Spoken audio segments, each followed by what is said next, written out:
Ron Callis here with another episode of Automation Unplugged. As usual, Automation Unplugged is brought to you by my day job at One Firefly.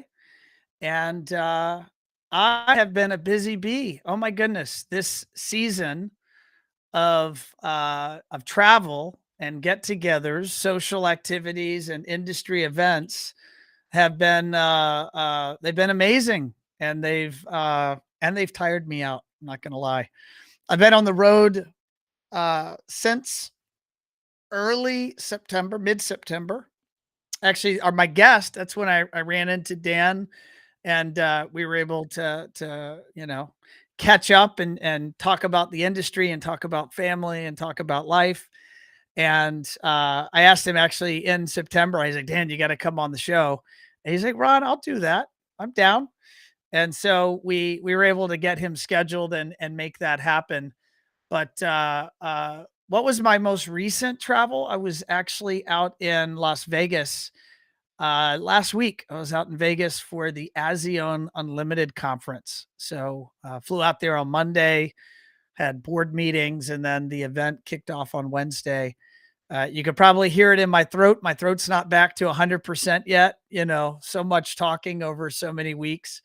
And in particular, Vegas, the dry air, not to mention the drinks that might have been had in Vegas. But what happens in Vegas stays in Vegas. And it was an awesome show. But I tell you what, I'm happy to be home.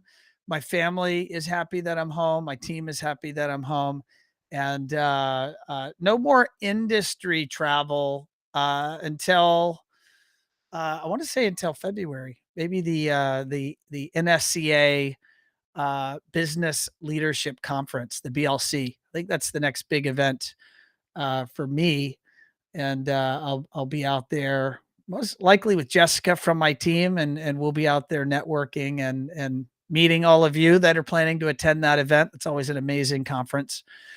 But anyway, and we have Thanksgiving next week. So in case you don't make it to the end of the show where I wish everyone a happy Thanksgiving to all of you. I hope you are thankful for your families, your friends, your businesses, your clients, not your businesses, but your business and your clients and your industry partners, everybody that makes the machine that is your life and or your business, everybody that's involved to make that tick. I hope you are thankful. I know that I'm extremely thankful. And if you're watching this, I'm thankful that you're watching it. In fact, if you're watching, drop into the comments. And David's watching the comments for me. Says we are live on both platforms. So I love it. I don't want to jinx myself, but I love it when a day when the technology behaves and it just works. Maybe today is one of those days. But drop into the comments, say hello, tell me where you're coming to us from. And as we dig in with the guest, let us know if you have any questions, and I'll do my best to read off those questions, and we'll have Dan reply. So my guest today is Dan Ferrisi. He's editor in chief at Commercial Integrator magazine, and it's more than a magazine, though. There's a website, so I'll let Dan correct me if there's a better, different way I should introduce that. But he's the big kahuna, he's the big cheese, and I'm pretty confident he would not introduce himself that way, by the way. But I think of him as the big cheese at Commercial Integrator magazine. This is show 229, and let's go ahead and bring in Dan. Let's get the show started. Dan, how are you? I am very well, Ron. Thank you for having me. I appreciate it. Does anyone else call you the big cheese? Does anyone do that? Nobody else calls me the big cheese, although I'll take it on the rare occasion that it's given to me. Awesome. Awesome. Where are you coming to us from, Dan? So I'm in Westchester County, New York, Port Chester specifically, just north of the Bronx. Been here for about 3 years, maybe closer to four, my wife and I and our kids. So yeah, Westchester, New York. Awesome. I'm down here in sunny Florida, although it is a brisk 75 degrees out right now. It's almost winter coat time. How's the weather up there where you're at right now? Well, it was overcast and rainy this morning, but I believe the sun is coming out. And after our podcast, our conversation concludes, I think I'm going to go out for a walk and try to soak in a little bit of that sun because once it starts to get cold up here in the Northeast, it stays that way for quite a while, and I don't want to be outside anymore. I don't blame you. I lived in the north. I lived in Minnesota for a little bit, and you almost get the Minnesota accent coming out. But I only lived there for 3 years, so I didn't pick up too much of it. But I do recall the long winter season. You mentioned walking. Do you walk? Is this like a regular thing for you? Is that how you get your exercise? Do you try to walk regularly? Yeah, it is my way of exercising. I'm not a big sports person either as a participant or as a spectator, but I do like to walk. I like to power walk, and especially in the spring and the summertime when it's nice, I'll easily go 3 or 3.5 miles during my lunch just to get the blood moving, get myself going a little bit. It's how I keep my weight relatively down, and how I keep healthy, despite the fact that I'm not a basketball player or football, anything like that. Just not my thing. I'm a walker too. That's and my listeners know that. So my jam is walking. I try to walk every morning. Yeah, in that 3 to 5 mile range, kind of depending on how usually 5 miles on the weekends, but during the week it's about three. I have a 3 mile loop and a 4 mile loop I can take in my neighborhood here. And when I'm walking, I'm listening to podcasts. That's kind of one of my hobbies. But for you, when you're walking, are you left alone with your own thoughts, or are you listening to your own interviews of guests on your shows, or what are you Yeah. doing? Yeah, no navel gazing, no listening to myself. I sometimes do listen to music, sometimes I listen to podcasts, but a lot of times I do just kind of enjoy being alone with my thoughts. I like almost getting so lost in my thoughts that knowing that I have a loop much like you do, I almost kind of lose track of where I am because I'm just going automatically. And I really like that. I was one of the last people to get a cell phone, and this is kind of an interesting thing about me because I didn't want to have what I called at the time a leash, the idea that I would be Mm. accessible. So I don't think I got my first cell phone until maybe I'm going to say 2009. Until then, I was cell phone free. And that would be, say, I'm on a lunch break or something like that. You're going to have to come and find me if you're going to reach me because I'm out, I'm enjoying myself, and I was a hard convert in order to get back on that digital leash. Now, you didn't have a cell phone, but the magic question is, did you have a beeper? I did not have a beeper. I've never in life had a beeper. No, I Never.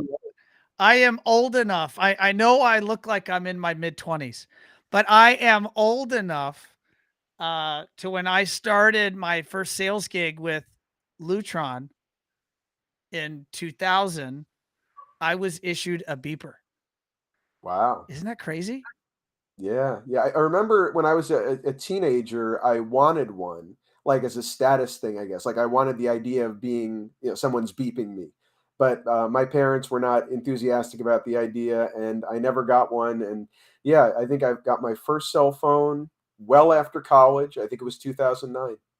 That's why I'm trying to think 2009. I The iPhone came out in 2007, I think. Mhm. So I was one of the my wife and I both were, I think we were one of those silly people in line to pick up the very first iPhone in 2007. But so was your first phone an iPhone? Was it one of It the was smart digital phones? it was an LG NV3. The fat Wow, that you know that whole model number. That's impressive. It was the LG NV3. Yeah, I mean, because it was such a big milestone for me. I remember when I used to work at Test Communications with Sound and Communications, and when we would go on trade shows and things like that, we would get kind of a pre-show briefing of everyone's cell phone numbers, everyone's contacts, and it said Dan, no cell. I was the only one who had that. Dan, no cell. That's wild. That's crazy. Yeah. Well, I'm a pretty active LinkedIn person. I'm on LinkedIn, and so I actually grabbed I'm going to share my screen. I'm going to see if technology behaves here. And I'm going to shrink something. I saw a post from you. Let me see here. This was one day ago. This was yesterday. Um, Let me see if I can move it. For those that are watching, you're seeing I'm moving it on the screen. And you made a post. You said, "Today marks 1 year since I joined Commercial Integrator, and there's no doubt in my mind that I'm exactly where I belong. Thank you, AV Tweeps, one and all, for lifting me up, supporting me during the gap after Sound and Communication closed. Exciting to continue leading CI's amazing editorial team of Alyssa Borelli and Amala Reddy." And you shared, it looks like, the artwork from when you got hired into that role. And you have crazy engagement. You have 186 people that have liked, or and 44 people that have commented. So that, man, you're getting some serious love and attention with that post. So first of all, congratulations on 1 year. And Thank you. what's it been like?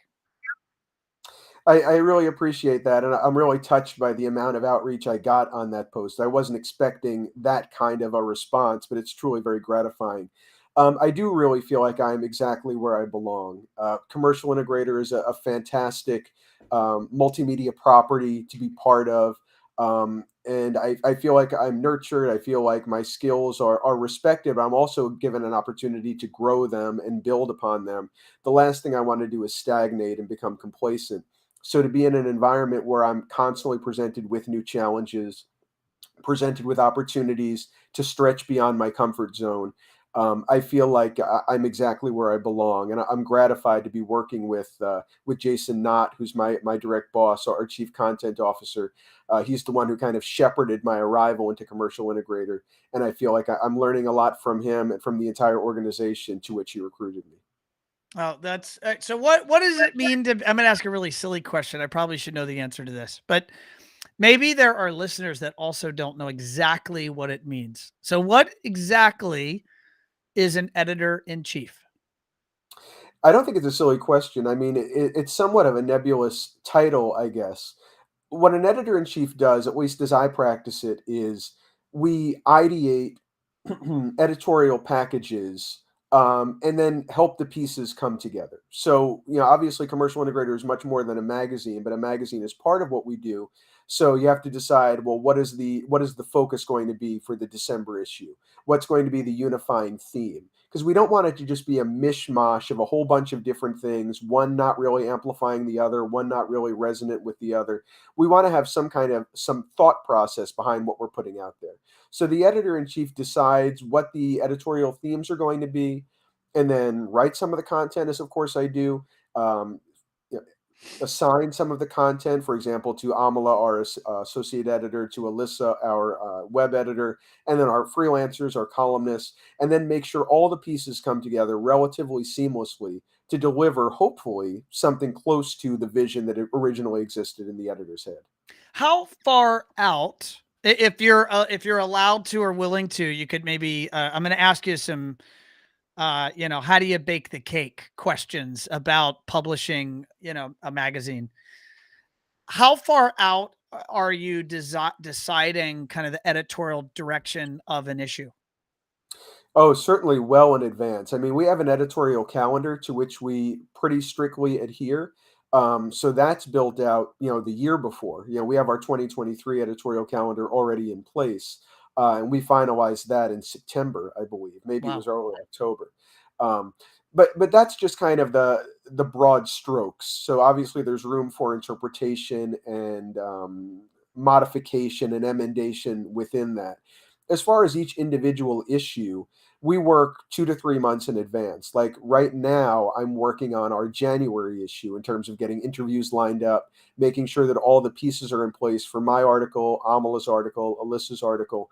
And we're going to be going into production on that January issue pretty much right after Thanksgiving, and we'll probably have it wrapped up by early December. That will enable us to launch promptly, right around January the 1st. So there's a whole lot more lead time, I think, than people realize. Occasionally, I'll get pitches, and they could be very, very interesting and attractive pitches. But by the time the pitch comes, we're actually already on the cusp of being in production. So it is worthwhile for people to realize that if you're reaching out to an editor, at least an editor with the same kind of cadence and flow that we have, you're going to want to reach out at least to probably 3 months in advance. That makes sense. And out of curiosity, the business, I'm assuming, I'm making an assumption here. The business of a publication is the advertising in the publication. Is that it's a broad statement, but is that an accurate statement? I think it's a broad statement, but it probably could benefit from some additional nuance. You know, when I was with Sound and Communications, for example, it was very much focused on print ads, display ads, things of that nature, and that obviously is important. With Commercial Integrator is much more of an integrated multimedia property. Advertising can take a lot of different forms. It can take those display ads. It can be, Facebook campaigns and lead generation. It can be custom content. So as far as the business of organizations like Commercial Integrator and other forward thinking kind of trade organizations, it's not just those display ads of yesteryear, but also being able to dial down to reach particular segments of the audience and target them very specifically, and then generating really high quality custom content that has a journalistic nature to it, but that also happens to drive a sponsor or a client's message. That's something that I think I really specialize in, the idea that I'll interview you, Ron, or someone else who's a partner of Commercial Integrators, and I'll approach the interview truly journalistically and get all the information I need. And what I turn around is an article that reads journalistically because it is journalistic, but that throughout is suffused with the message that the organization is trying to drive. It gets their key ideas out there, but it doesn't read like a press release. It reads like an article, and I think that's something you really need a journalist to be able to pull off. I'm gonna I'm gonna go tangent a little bit from this, but my mind's going there, so I'm just gonna run with it. I went to Cedia, and the big announcement at Cedia was that there's now going to be, and this is going to be a silly question. Again, I'm going to say maybe I should know this, but you could give me clarity and everyone listening and watching clarity. Um, Cedia, owned by Emerald, the Cedia Expo, announced that next year, so 2023, there's going to be a commercial component of Cedia, or there's going to be a commercial show that runs concurrently with Cedia. And you're involved in that, correct? Or is Emerald Sure. involved? I mean, like, what can you tell us about what's happening there? Yeah, I'm happy to provide some clarity on that. So the first thing I'll just say, and it's a small nuance, but I think it's worth mentioning. Obviously, Emerald Expositions runs and owns Cedia Expo. Cedia, as the trade organization, is a separate, self-standing organization. So Yes. we they partner as far as education and things of that nature. We own Cedia Expo, and then we also now own this new endeavor, Commercial Integrator Expo. Those two events will essentially be co-located on one overall show floor in Denver next year. But there will be a designated space for CD Expo, a designated space for Commercial Integrator Expo, and the idea is we're trying to respond to a market need to bring together right here in the United States both the commercial side and the custom and consumer side, recognizing that there's a blurring of the lines, especially as we start to see more hybrid workers where you're going to have people, like me who are working from home, but we have to have equitable experiences with people who are working in a communal office and need to make sure the technology suits not only me at home, but also those in the office, and everyone is working equitably and democratically. You're going to need not only the skills and trades of commercial integrators, but also the skills and trades of maybe custom or home integrators for my setup. And the same distance learning and flipped classrooms and things of that nature. So we want to lean into that and bring together those communities, the custom integration community, the commercial integration community, and it'll be, kind of one badge, two shows, one overall floor, although with discrete sections of each. So people get that full experience. We think that that's a market need, and we're leaning into that market need. I agree that for the Resi integrator or the residential integrator that also does commercial or light commercial, I think this is fantastically convenient for them. I can Mhm. see them loving and maybe even adding a day to the trip to make, or a day or more, maybe a few days to get, both training content and floor content achieved. And so I think it's a brilliant idea. if I'm a commercial integrator, a pure commercial integrator, and as we, One Firefly, are doing more and more work for these businesses, we're realizing resi guys will often, do, I don't want to say dabble because that's demeaning, but they'll make, they're growing into like commercial work, many of them. But it's actually the commercial integrator. The classic commercial integrator rarely will dabble with residential. I mean, that's a Mhm. 10-foot stick. They want nothing to do with that type of customer or that type of project. And that's at least that's what I think I know. But what's your opinion there? Do you see the commercial integrator that's going to go to this commercial integrator expo poking around the residential CEDIA expo, or where do you see there's any blurring of the lines there that might happen or might be happening? I do think that there's some blurring of the lines insofar as, again, like using corporate enterprise as an example. A commercial integrator may be outfitting all of their huddle spaces, their boardrooms, maybe providing like a sound system, either background music or sound masking. But then maybe the CEO lives in Montecito and she wants to make sure that her system is set up to collaborate seamlessly with the boardroom. You may end up having that commercial integrator going into her home and making sure that her home setup is going to facilitate the kind of collaboration that she expects with her board members who are going to be in the communal office. But beyond that, even if the commercial integrator doesn't want to go into those spaces themselves, we think Commercial Integrator Expo, combined with and next to co-located with CEDIA Expo, is going to create an opportunity for connections to be made between commercial and custom integration practitioners. So I was talking to Luke Jordan, for example, very well known, commercial business leader, and he said, he doesn't necessarily view himself as ever going into anyone's home office or home education setup, but he has a go-to custom integration partner, and he'll recommend them and they'll recommend him, and they stand shoulder to shoulder, so that if the client comes to either one of them and says, well, I need both of these environments set up, I need my residential area set up, I need my commercial area set up, they are a unified force that provides that complete solution. I think Commercial Integrator Expo, co-located with CEDIA Expo, is going to create opportunities for those kinds of connections to be forged and those kind of partnerships to be forged, so that integration business owners can provide that holistic solution, whether they're doing the pulling the wires themselves or not. That's interesting. I'm wondering if there's any, and maybe this is something you can't disclose, but just as a vendor that spends money to attend events. Now, I'm going to be at CEDIA anyway, and so it's a win for One Firefly. But I'm wondering if vendors that would normally do the ISE show, in Europe, and do the Avixa show or the Infocom show, if this is a burden or a benefit to them. What sort of feedback are you getting? The feedback that we've gotten from a whole host of different vendors, and I don't want to go into specific names because I'm not sure where they stand in terms of Sure. signing on for exhibit space, but the conversations I've had with some of the leading tentpole vendors in the industry are that they're excited about this. They do see a market opportunity the same way that we see a market opportunity. Some of them may be looking to enlarge their booth footprint to have one large space catering both to consumer and to commercial. Others might want to have a smaller booth in the commercial area and then another smaller booth in Mm. the custom area to actually segment out their solutions based upon the audience to whom they're speaking.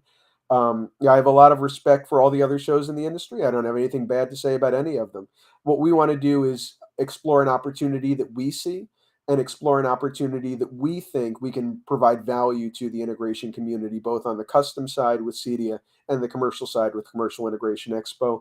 And that's really what I'm focused on, trying to provide value. I think that's what the entire team is focused on. When I was picking my booth, and for those that, are integrators and you want to know, again, how the cake's baked at the show, every CEDIA or probably any trade show, there's a process where you go and you pick your booth location for the next year. And so I did get a look at the booth or all the booth layouts. And I saw that some of those big tent pole vendors that, we'll let them name themselves or everyone can figure out who they are. But I saw many of them, interestingly, straddling their booth locations in the resi side of the floor and then half of their booth on the commercial, because there's like a dotted line on the floor plan of where the commercial, integrator show is going to take place.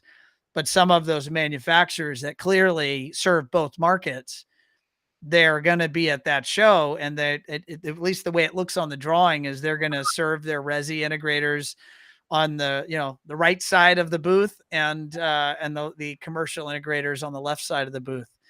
I'm imagining that's going to translate to the way they do their designs of their content and what's in the booth as well.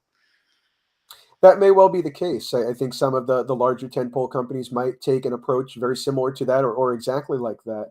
But the idea is, again, that the custom integrators are going to be there, the commercial integrators are going to be there, technologies for both the custom channel and the commercial channel are going to be there.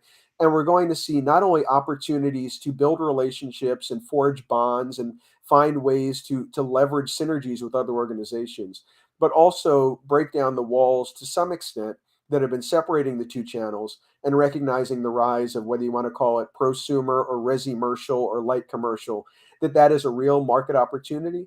And I think integrators in the U.S. deserve to have them under one roof in one area where people can indulge in both opportunities and see where it fits for their business. No, I think it's brilliant on your behalf, you and team, and it's innovating. And I love to see people innovating in in the space. So kudos to. I mean, it's probably going to be a success. It might not be, but you never know unless you try. So the fact that you're trying and innovating, kudos to you guys. That's pretty Thank you. cool. So Dan, let's take a step back. Tell us about where you come from, man. How did you? I know you've been in this editor in chief role for the last 12 months. What were you doing before Mhm. that? And if you don't mind, go back. Like, how'd you start? Like, how'd you even find out about this space? Sure. So I've always been interested in writing. I've always been strong in, English classes, essentially, whether it was in middle school, high school. That's kind of what I leaned into. So I majored in journalism at Hofstra, and I minored in English. So again, all focused on the written word and conveying information in a persuasive and an interesting way. I didn't have any background in AV whatsoever. So when I interviewed with Sound and Communications, which is where I started my career, I interviewed, I believe, on October 11th of 2004. I remember that because it's my birthday. Oh, wow. Um, Happy so birthday. I interviewed there. Yeah, I met David Silverman, who was the editor of Sound and Communications at the time, who would be my professional mentor. And he said, I can teach you the technology, or you can learn the technology. You can learn by immersion. You can learn by going to the shows, but we can't teach you how to be a journalist. We can't teach you how to be an editor. So what he was focused on were those editorial skills: being a strong proofreader, being able to interview well, being able to write fluidly and coherently. And he saw in me the potential to be a very good editor. So I joined Sound and Communications officially November 1st of 2004 in an assistant editor role. I became associate editor about 2 years later, and I moved on to the Music and Sound Retailer, which was another trade publication, a sister of Sound and Communications. That was around 2011. During that time, I was covering the music products industry, so guitars, drums, keyboards, things of that nature. I was going to the NAMM shows every year. So I headed up the Music and Sound Retailer as its editor for about 6 years. And then when David decided it was time for him to retire and he was ready to, enjoy his grandkids and enjoy going out in the sun, he's his sun freak and he loves being outside in the summertime. When he decided to retire, he said he really wanted me to step into his shoes, which was a great honor for me, again, for someone who had been a mentor and taught me so much over so many years, to say, I see in you someone who potentially could fill my shoes.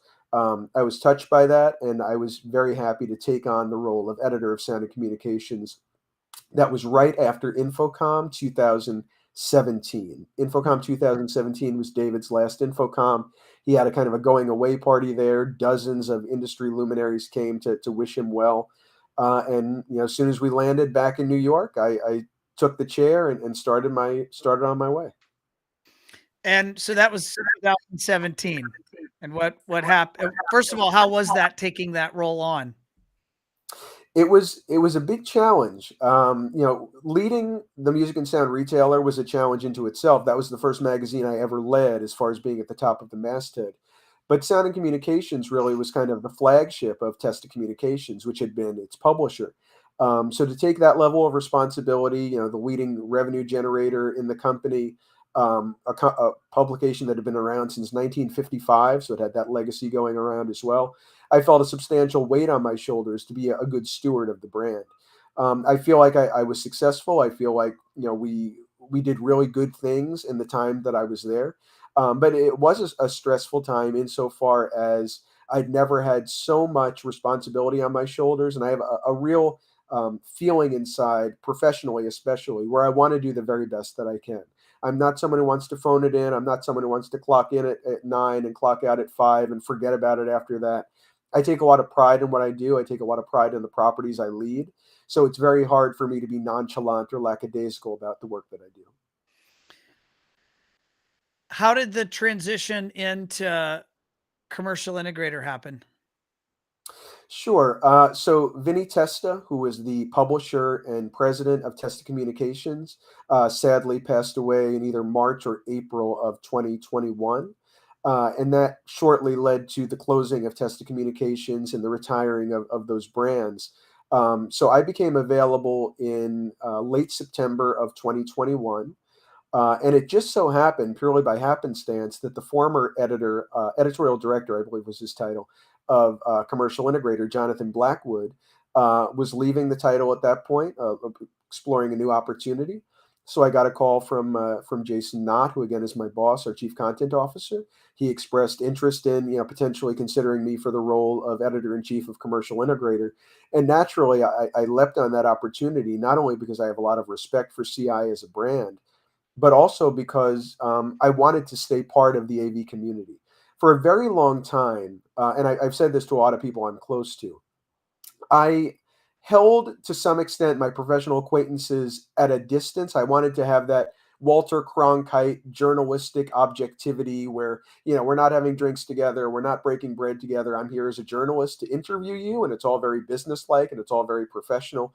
But I found that that was handicapping me in a sense, because the way that I can do my job best is by forging real human connections with my sources, with our clients, with our partners, building those relationships so that when there's news breaking or there's thought leadership to be shared or some idea that's kind of buzzing around the water cooler, they come to me. They want to talk to me about it. I get the story first. And I don't want to think about it in a transactional way, because it's not. The relationships I have in the industry are absolutely true and real. And some of my best friends in the world are in this industry. Alicia Henley, I would say, is one of my best friends in this world, and she's part of this industry. So I feel like I've opened myself up, opened my heart, to be, poetic about it, to not thinking about my peers and colleagues just as peers and colleagues, but making real human connections. And I think that's facilitated me being a better editor for Commercial Integrator, even than I tried to be for Sound and Communications. You mentioned a few moments ago being a steward of the brand. How do you see being the steward of the brand with Commercial Integrator? Like, what's your role? What do you want Commercial Integrator to be and for it to mean to the industry?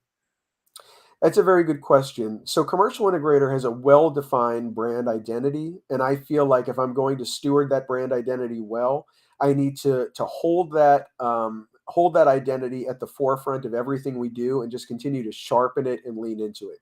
And that essentially is the Commercial Integrator as an entire multimedia property is kind of a business handbook for AV professionals. We want to help integrators run their businesses better. There are other sources to read, every case study under the sun, although we do publish case studies. There are other sources where you can get product information, although, of course, we do publish product information. But there aren't a whole lot of other sources where you can get information about how to pivot your business to recurring revenue and selling services, how to optimize your labor utilization, risk mitigation strategies in light of supply chain issues, how to deal with proposals that end up putting you underwater because prices have changed 60 days after the proposal was released, and now that your client has just signed it and now you're stuck to prices you can no longer profitably adhere to. What we try to do is give integrators the tools, the playbooks, the resources that they need to run their businesses as well as possible. We want people to spend time to working on their business, not just working at their business, doing their 9 to 5 and doing their job, but spending time working on their business to optimize it. And we want to be a cheerleader and an advisor and a partner and a trusted resource to be able to help integrators work on their business. We are all in planning, and I was impressed to hear that you've already done your editorial calendar for 23 and you had that done in September. That's very impressive. But we're all planning for 23. What are the big objectives or projects or plans that you're excited about for 23? Well, Commercial Integrator obviously covers a whole host of vertical markets. We cover a whole host of technologies and solution areas. What I'm really excited about is leaning even more into commercial audio and performance audio. Hmm. I think we're very well known for covering the video aspects of the commercial AV industry, covering control systems, covering software, and everything that goes along with it. But I think if there's one area that we can lean into even more than we have, it's performance audio, commercial audio, thinking about line arrays, things of that nature, Broadway theaters. So, as you probably know, Ron, we do these deep dives where we do a really in depth, like 8, 9, 10 page exploration of categories of interest to commercial AV integrators. For the first time ever, to my knowledge at least, we're going to be doing a performance audio deep dive next year. And that's going to give our audience an opportunity to really understand the nuts and bolts of how to capitalize on the latest performance audio opportunities. Again, everything from line arrays to beam steering speakers, etc. That sounds awesome. So is that going to be in editorial sprinkled throughout the year, or is that targeted for some particular quarter, or how do you think about that? Sure. So we have deep dives that are dedicated to specific months. In April, for example, we're going to be doing our large format display deep dive. So that's going to be everything from direct view LED to tiled LCD video walls to projection mapping. And then in May, we'll be doing our commercial audio or performance audio deep dive. We only do 4 deep dives a year. We don't want to do them every single month and kind of play them out. We try to do them strategically. But you can look forward certainly in the first half of the year to the large format display deep dive in April and then the performance audio deep dive in May. Got it. No, that's great. Thank you for sharing. I'm going to put on the screen here so my listeners, my podcast listeners are not going to see this unless they jump over to the One Firefly website and find the show on the Automation Unplugged page. But what I'm sharing with the audience is some of the pictures from the Pivot to Profit event, the NSCA Pivot to Profit event in September. So I've got you with taking a selfie with Jessica Weiss from my team and myself. And then here's our little booth at the Pivot to Profit. And there was also a charity event. So I have, there you are in the background at that charity event, which is pretty awesome. We were building computer kits for, kids in the Chicago market, and we were dedicating that towards a charity group towards STEM education. And here you can see Chuck with the Alliant Group giving a donation here to that same charity. What were your takeaways from the Pivot to Profit event? I thought the Pivot to Profit event was exceptional, really. And NSCA and Commercial Integrator have had a long-standing partnership, a long-standing relationship, because both of us are built to serve the integrator channel and make sure that the integrator channel is optimized for maximum success. So when you go to a place like, or go to an event like Pivot to Profit, what you get are essentially a series of playbooks that you can put into effect to optimize your business. During the Pivot to Profit, we talked about supply chain risk mitigation. We talked about the possibility of becoming a master systems integrator, which is the idea of not just focusing on the AV system, but thinking about everything from energy management to access control, et cetera. The idea that you've sometimes heard, one hand to shake, one throat to choke. The idea that the client wants one point of contact for technology systems and integrated systems. So being a master systems integrator is a potential for you to be that provider. Also, the idea of budgeting better. So many integrators again are absolute experts. They have their CTSD, CTSI, CTS. They can wire a system. They can make every kind of a system work. But what about budgeting? What about accounting? What about, labor force utilization? What about being a good business person?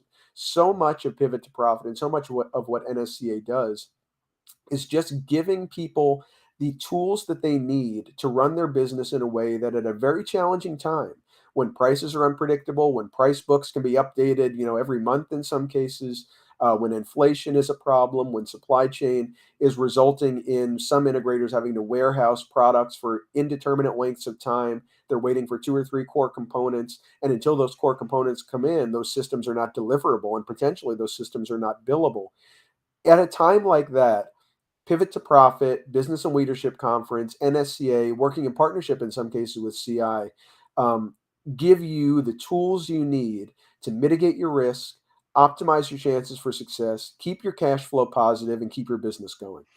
I have a client in Los Angeles, Commercial Integrator, and his business is significantly harmed due to the product shortages from some of the vendors that he does business with. I won't name names, but certain companies can't ship.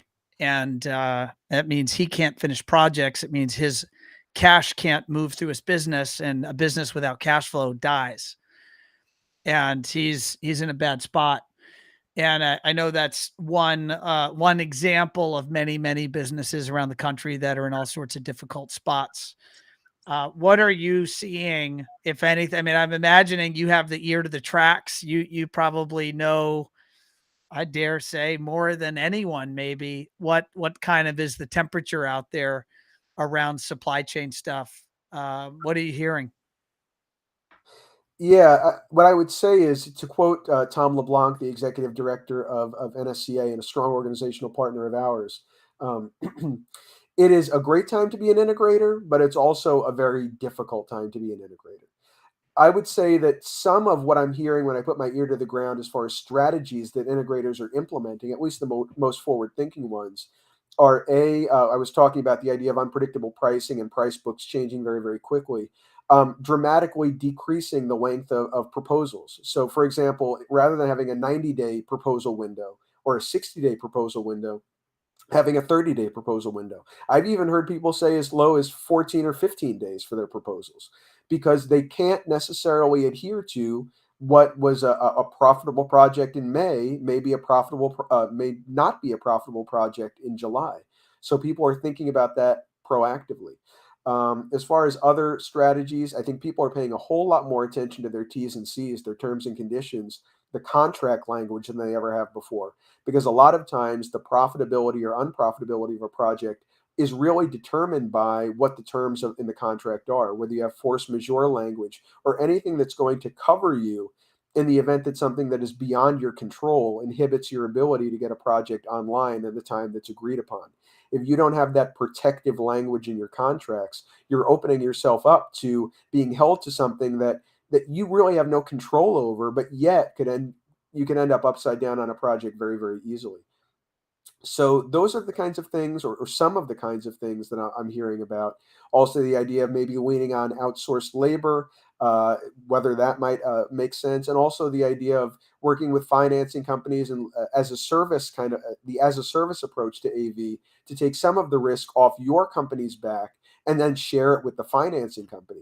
If you're providing AV systems as a service or as a subscription as opposed to as a capital expense, less of your money is tied up in a sense because you have that financing partner who is facilitating that as a service and taking some of that risk, some of that acquisition risk, some of that product warehousing risk off your back. For those that are now replaying this section of the audio to write down everything you just said, I'm assuming they need to be subscribers to Commercial Integrator to get more thorough coverage of these subjects and hear examples, because you just went down a first class list of actions that businesses can take right now to try to protect themselves due to these supply chain issues. Where do they replay this and listen to it 5 times, or where's the place they go to go deeper into all of these recommendations you just made? Well, certainly, I would encourage people to go to commercialintegrator.com. We do, webinars and webcasts, and have obviously print articles and video Q and A's about topics exactly like these. In fact, just yesterday, I'm not sure when this will be heard, but on the 15th of November, we did a webinar focused specifically on risk mitigation strategies in light of the supply chain. So we had Dale Botcher, we had Tina Peters, we had Mike Abernathy, all sharing their best advice, their best wisdom on how to mitigate those supply chain risks to keep your business from going under. So that's the kind of thing that we offer. I also encourage you to go to NSCA's website, because they have a lot of business continuity resources and general resources that are going to enable you to optimize your chances for success. And none of us want to be Pollyanna-ish. None of us want to say, oh, we can just snap our fingers and this is all you have to do. And then you're never going to have to worry about supply chain again, never going to have to worry about talent acquisition again or labor rates again. Um, that's not the case, and we don't want to pretend that it is. But there are strategies you can use, there are tactics you can utilize that are going to optimize your chances of success. And that's not being a Pollyanna, that's not putting our head in the sand. It's simply saying you don't need to be adrift in the tide, letting it carry you wherever it will. You can have an oar, you can have a boat, and you can force your way to the result you want as long as you're equipped with the tools that you need. Amen. I'm always a big advocate of sitting in the driver's seat, not the passenger seat, particularly for these business owners and operators that are tuned in. You know, it's a choice, and you can sit back and take it, or you can do something about it. You know, Yep, doing something about it does not guarantee success, but doing nothing about it increases the probability of failure. And so it's just a good idea to try to take control. And you've listed off some wonderful ideas and resources. Dan, I think we're going to call it there, my friend.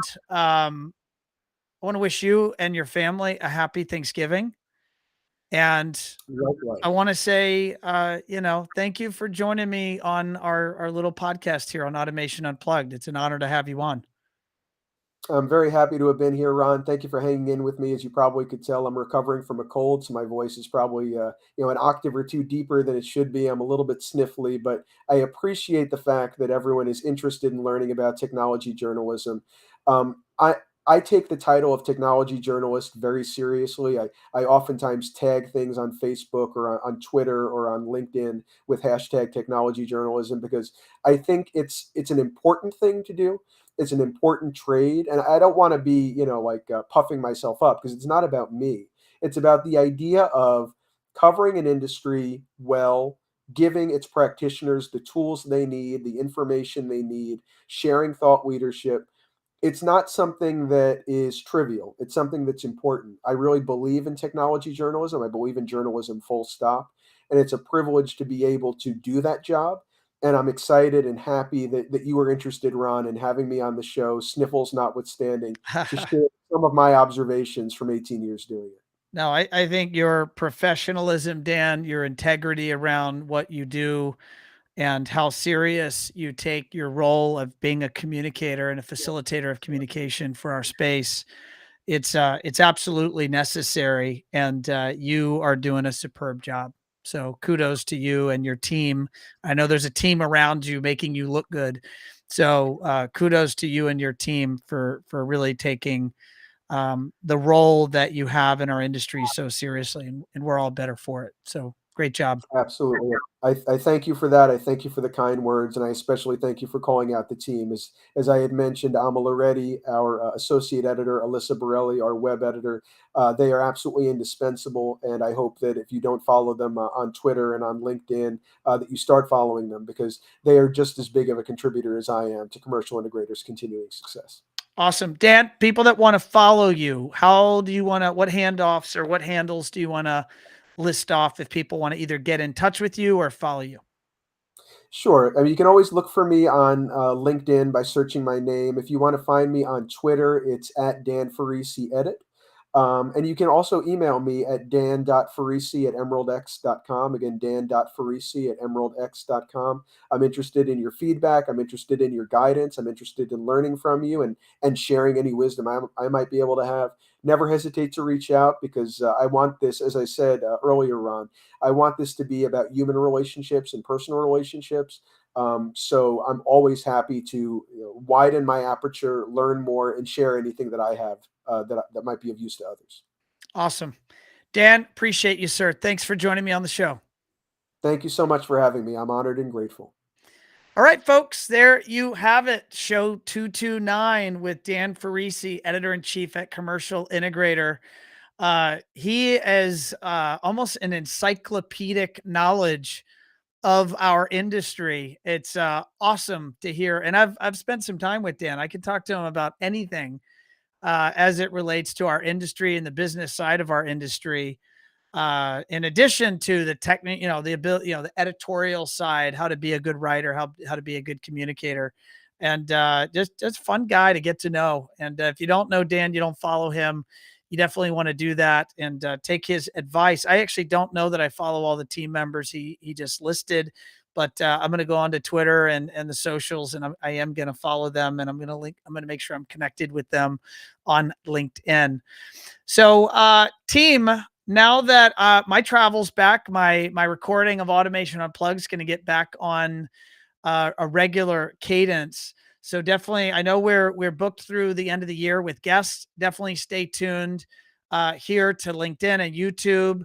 We're also going to be posting the videos up on YouTube in post, or not YouTube, but on Facebook. And as always, we'll be loading the shows up onto the One Firefly website under Automation Unplugged. So on that note, I am going to sign off. There's our website, onefirefly.com. You can also give us a call. And I will see you all later. See you on the flip side.